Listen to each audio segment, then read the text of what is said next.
Good morning students. આપણે ઇંગ્લિશમાં last શું જોયું તો કે પહેલાં તો આપણે 1 to 10 ઇંગ્લિશમાં કેમ લખાય છે એ શીખા. એના પછી આપણે 1 to 10 એને આપણે એક વખત ટેસ્ટ લીધી, એટલે એક ગેમ રમ્યા હતા, ખબર ને? એટલે કે આપણે એમાં ખબર પડી જાય કે આપણે સ્પેલિંગ યાદ રહી ગયા છે કે કાંઈ બાકી છે, બરાબર? તો વેરી ગુડ, એ પણ પતી ગયું. હવે એના પછી આપણે 11 થી 20 એટલે કે 11 થી 20 ઇંગ્લિશમાં કેમ લખાય છે, એના સ્પેલિંગ શું થાય, એનું ગુજરાતી શું થાય, એ બધી વસ્તુ શીખી ગયા, બરાબર? પણ તમને ખબર આજે આપણે શું શીખશું? 21 થી 100 સુધી ઇંગ્લિશમાં કેમ થાય, એકદમ ઇઝીલી ડાયરેક્ટલી એક હારે બધી લાઈન જેટલી બાકી છે એ બધી લાઈન આપણે આજે શીખી લેવાના, બરાબર? તો પહેલાં જુઓ, અહીંયા શું લખેલું દેખાય છે તમને? 10, 20, 30, 40, 50, 60, 70, 80, 90 અને 100. શું છે? 100 સુધીની બધી લાઈન ઇંગ્લિશમાં લખેલી દેખાય છે. એ 10, 20 નીચેવાળી લાઈન નાખી, બરાબર? તો તમને ખબર, ઇંગ્લિશમાં આપણે સુએકડા શીખવા હોય તો પહેલાં શું કરવાનું? પહેલાં તો 1 થી લઈ અને 20 સુધી, એટલે કે 1 થી લઈ અને 20 સુધી ઇંગ્લિશમાં આપણે બોલતા, લખતા અને સ્પેલિંગ આવડવા જોઈએ. એ આવડી જાય એના પછી તમારે ખાલી 10, 20, 30 આ બધું ચાલુ, આ ખાલી લાઈન છે એ એટલી શીખવાની છે, બરાબર? બાકીનું આપણે આવડી જશે. તો પહેલાં જુઓ, 10 ને શું કહેવાય? શું કહેવાય? 10. સ્પેલિંગ શું થાય? ખાસ જોજો.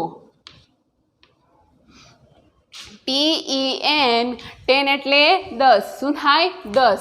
એના પછી છે 20, એને શું કહેવાય? TWENTY. શું વંચાશે આને?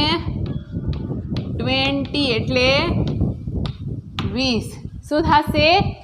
20 એટલે 20 અને એનું સ્પેલિંગ શું થાય? TWENTY.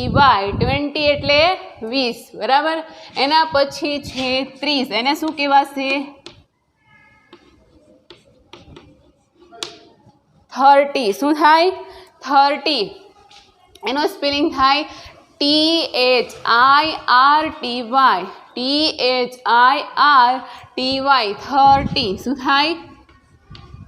અને શું કહેવાય એને? 30. શું કહેવાશે? 30. ચલો શરૂઆતથી જોઈએ. 10, 10 ને ઇંગ્લિશમાં 10 કહેવાય. TEN, 10 એટલે 10. શું થાય? 10 એટલે 10. એના પછી છે 20. 20 નું સ્પેલિંગ શું થાય? TWENTY. 20 એટલે 20, બરાબર? 20 એટલે શું થાય? 20. એના પછી છે 30. તો 30 ને શું કહેવાશે? 30. THIRTY. શું થાય? THIRTY. 30 એટલે 30. આપણે 11 થી 20, 11, 12, 13, 14, 15, 16, 17, 18, પછી છે 19 અને 20. આટલું શીખા. તો એના પ્રમાણે જ આ બધું થાય છે, પણ એમાં આપણે શું કરતા? તો પાછળ ટીન લગાડતા. આવું કરતા. ટીન એટલે શું થતું? ટીન. પણ આમાં શું કરવાનું છે? ટી કરવાનું છે. એટલે આ ટી રહેશે, પછી વાય કરશું, ખાલી ટી રહે. શું રહે?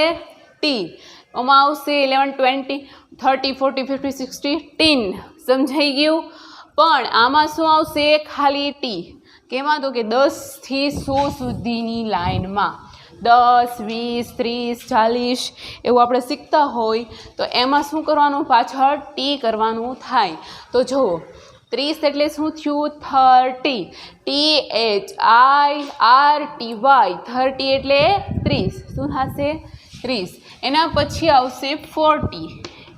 FOURTY. શું થાય? 40 એટલે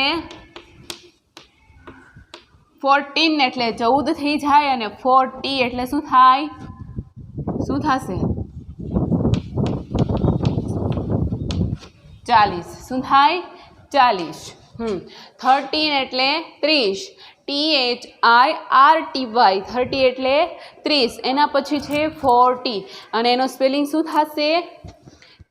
FOURTY 40. FOURTY 40 એટલે 40. શું થશે? 40. એના પછી આવે છે 50. શું આવશે? FIFTY. શું આવે? 50 એટલે 50. શું થાય? 50. FIFTY શું થાય? FIFTY 50 એટલે શું થાય? 50. શું થશે? 50. બરાબર. હવે એના પછી છે 60. 60 ને શું કહેવાય? 60.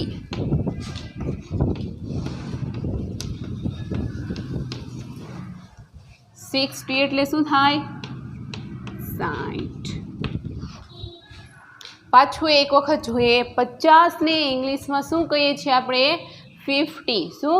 50. અને એનો સ્પેલિંગ શું બને છે? FIFTY. FIFTY 50 એટલે 50. શું થશે? 50. અને સ્પેલિંગ ઇમ્પોર્ટન્ટ છે અને એ પણ એકદમ ઇઝી છે, કેમ કે આપણે 11 થી 20 સુધીના સ્પેલિંગ શીખી ગયા છીએ. એમાંથી પાછળ ટીન આવે છે ને, એ કાઢીને પાછળ ટી લગાડવાનો છે, એટલે કે વાય લગાડશું. બરાબર.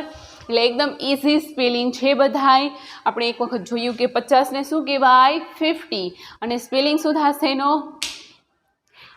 FIFTY 50 એટલે 50. શું થાય? 50. એના પછી છે 60. એનું શું થાય?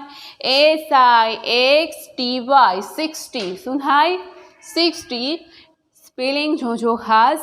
SIXTY 60 એટલે 60. શું થશે? 60. Very good. એના પછી છે 70. શું આવશે? 70. એને શું લખાશે? 70. 70 એટલે શું થાય? 70. કેટલા થશે? 70. અને સ્પેલિંગ શું બનશે એનો? SEVENTY. શું થાય? SEVENTY. 70 એટલે શું થાય? 70. SEVEN એટલે 70 અને ગુજરાતી થશે એનું 70. એના પછી આગળ જુઓ શું છે? 80. શું છે? 80 એટલે શું થાય? 80. કેટલા થાય? 80. બરાબર. તો એનો સ્પેલિંગ શું થાય?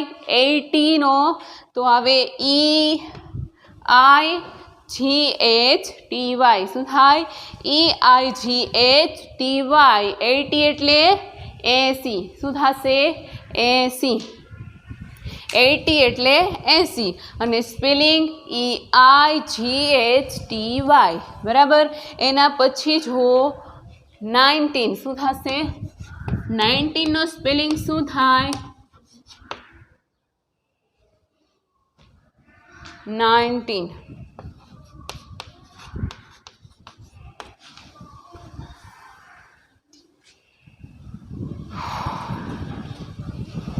એનો સ્પેલિંગ થાય NINTY. શું થાય? NINTY. 90 એટલે શું થાય?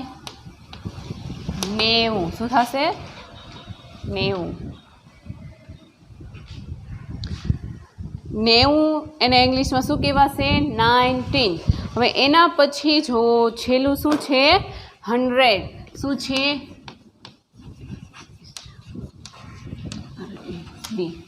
શું વંચાય આને? 100 એટલે 100. પૂરેપૂરા 100. શું થશે? 100 નો સ્પેલિંગ શું થાય? HUNDRED. HU પછી NDRED. 100 એટલે કેટલા થાય? 100. 1000 એટલે 1000. બરાબર. એવી રીતના આપણે 10 થી 100 સુધી 10, 20, 30, 40 એને ઇંગ્લિશમાં શું કહેવાય એ જોયું. બરાબર. તો હવે તમને મેં કીધું હતું કે આપણે 21થી લઈ અને 100 સુધી ઇંગ્લિશમાં કેમ લખાય એ શીખશું.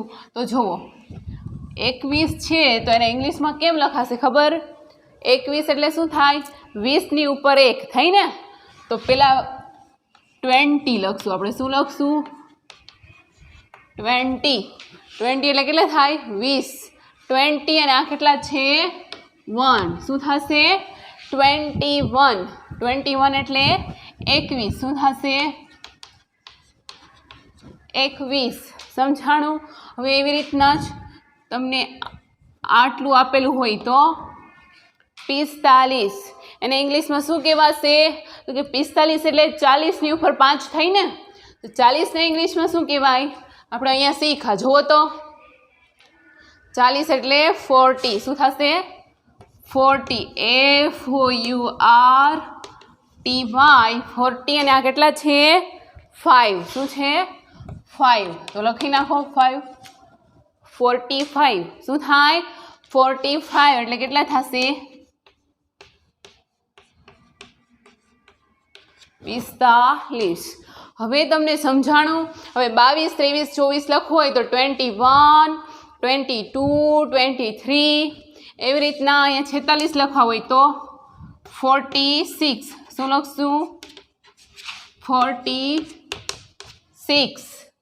પછી 47 લખવા હોય તો 47, 48, 49. તો એવી રીતના 95 લખવા હોય તો આપણે તો શું કરવાનું? 95 લખવા હોય તો 9 આ શું છે? 90ની ઉપર 5 છે, બરાબર? તો પહેલાં જોએ શું થાય છે? 90. ચલો આ આપણે પછી જોઈએ. એની પહેલાં એક આખી લાઈન જોઈ લઈએ. શું કરશું? ચલો તમને કોઈ 51ની લાઈન લખવાની કહે અને ઇંગ્લિશમાં કરવાનું થાય એટલે શું કરવાનું? પહેલાં તો આપણે ખબર હોવી જોઈએ 50ની ઉપર 1 એટલે કેટલા થાય? 51. ને કેટલા થાય? 51. કેટલા થશે? 51.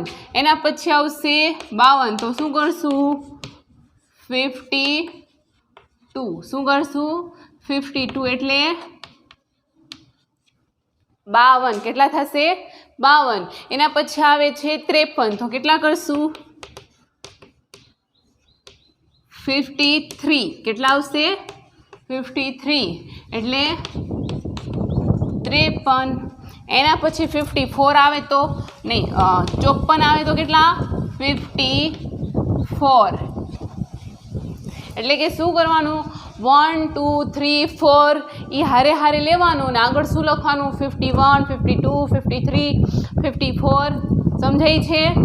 એવી રીતના કદાચ તમને 61ની લાઈન લખવાનું કહે તો શું કરતા જવાનું? 61, 62, 63, 64. સમજાય છે? એના પછી જો તમને 71ની લાઈન લખવાનું કહે તો શું? 70. શું આવશે? 71. પછી 72 આવશે તો શું લખશું? 72.